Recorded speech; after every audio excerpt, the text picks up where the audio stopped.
Hey guys, what's up? How y'all doing? I'm here to talk to you guys about the new chapter of One Piece, which is on chapter 1125. This chapter right here was actually pretty crazy, a little surprising, and to a little small disappointment because of what I think in my point of view.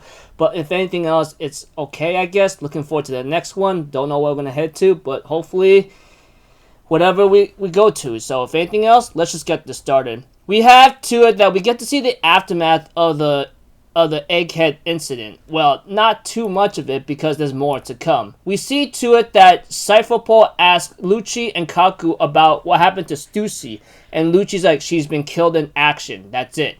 And we had to it that St. J. Garcia ends up talking to his subordinates, the Marines, and CP0 about the situation whatsoever, and we get to see that the Marines feel very disappointed, and they ask that they go after them and pursue them to Elbaf. But St. J. Garcia says, no, that's not the case here. We already accomplished what we have to do, but the Iron Giant, the Iron Giant helping them out is actually very ironic. And St. J. Garcia remembers that Iron Giant and that he was about to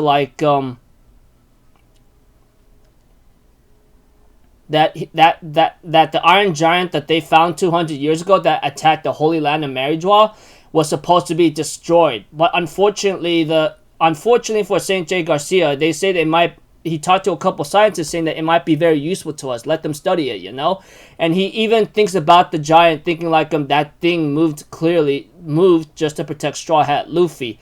Doberman of the Marines ask him, hey, Saint Saturn, is everything what Vegapunk said is true? Saturn, annoyed by this, ends up hurting or possibly knocking out Doberman. I don't know if he really killed him or not, but I really hope that's not the case, whatever the case is.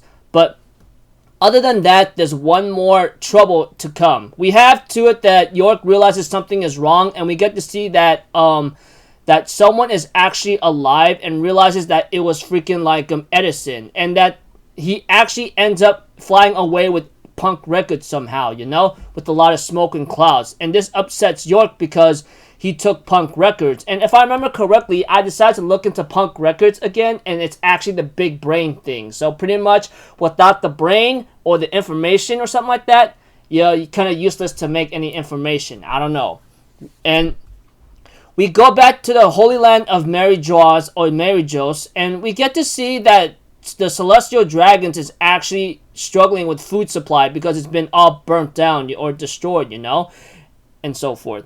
Then we go to the Room of Authority, and we get to see Garling, and I mean Garling, the guy with the freaking weirdo pointed beard and pointed hair whatsoever. He actually is appointed as the new freaking 5 Elder Defense Science Warrior God, and they go like, hold up, you gotta be kidding me, why the hell are you here? And it looks like to me, this is really shocking from what I heard. And I'm like, what? How is this possible? And we get to see St. J. Garcia back at Egghead Island Shore, or something like that, that he's actually dying. Everyone's really shocked and saying, hey, what do we do? What do we do, you know? But unfortunately, they can't do anything.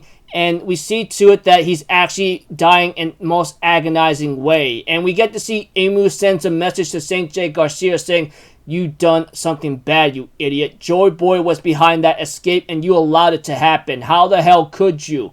And he's asking for mercy in his mind, saying, Emu, please spare me. And he says the name out loud, Emu, you know, etc.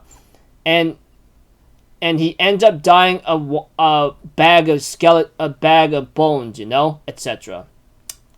We get to see that the Vegapunks in the last few and the next page or so actually alive. We get to see Vegapunk 1, Atlas, and freaking Pythagoras and Edison alive, you know, which is to my shock, which is apparently Lilith actually says everyone's actually alive. So I guess it's because I don't know how it became to be. Maybe I have to look into the real translations when it comes out this weekend. But other than that, the Vegapunks are alive, you know. We get to see Edison wearing the parts of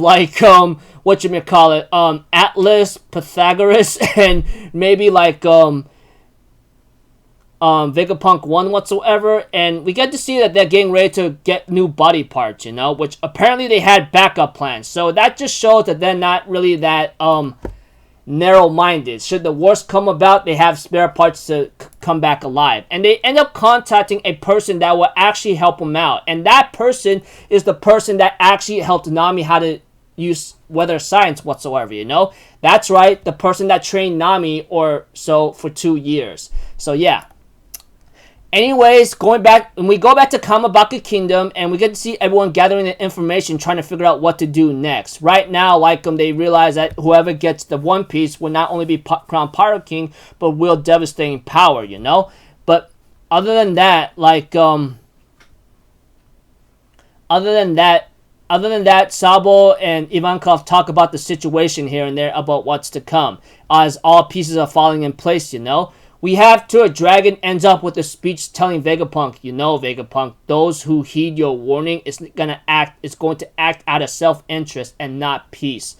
Therefore, Dragon says we must hurry and achieve victory for our cause before the people of the world kill each other to secure a habitable island. So it looks like to me what Vegapunk did is not going to be peaceful but chaotic. So looks like to me there's a lot more to come, but we'll have to find out. Anyways, one of the rumors I heard on social media, which I really wish I could stay away from that, is that Saint Jake Garcia died in this chapter, which apparently was very disappointing and very upsetting because he's too strong and he is too good of an antagonist to die.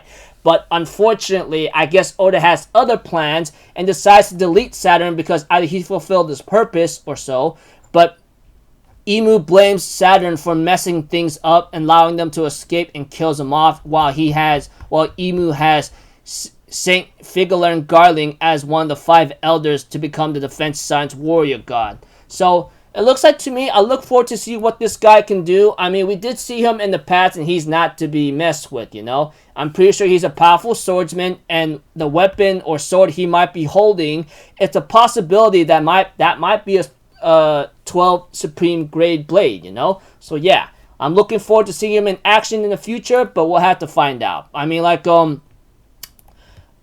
hope Oda doesn't make any disappointments about this guy, because I see Saint J. Garcia as a major threat, you know.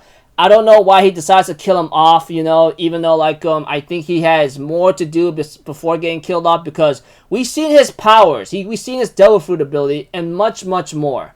I mean, he was a very good antagonist in my opinion, you know. I mean, the way what he did in the past and what he did now in this arc, you know, it's very, very threatening. And it really sucks that he ends up being gone, and it'll be interesting to see what Saint Figurlern Garling would do as a new 5 elder, but I'm afraid he may not match up to him. I mean, Oda could say otherwise. I'll see how that goes. So the only thing I'm actually surprised and disappointed about is seeing Saint J. Garcia killed. At least he wasn't killed anyone that's able to kill him out of a butt pool or an A pool, okay? But by Imu-sama themselves. I'm gonna say them because we don't know if it's a he or she. So anyways, too bad for Imu, you literally killed him off and replaced him, but can he really replace Saint J. Garcia? Because I see Saint J. Garcia more of a better asset and more of a threat than Saint Figurlern.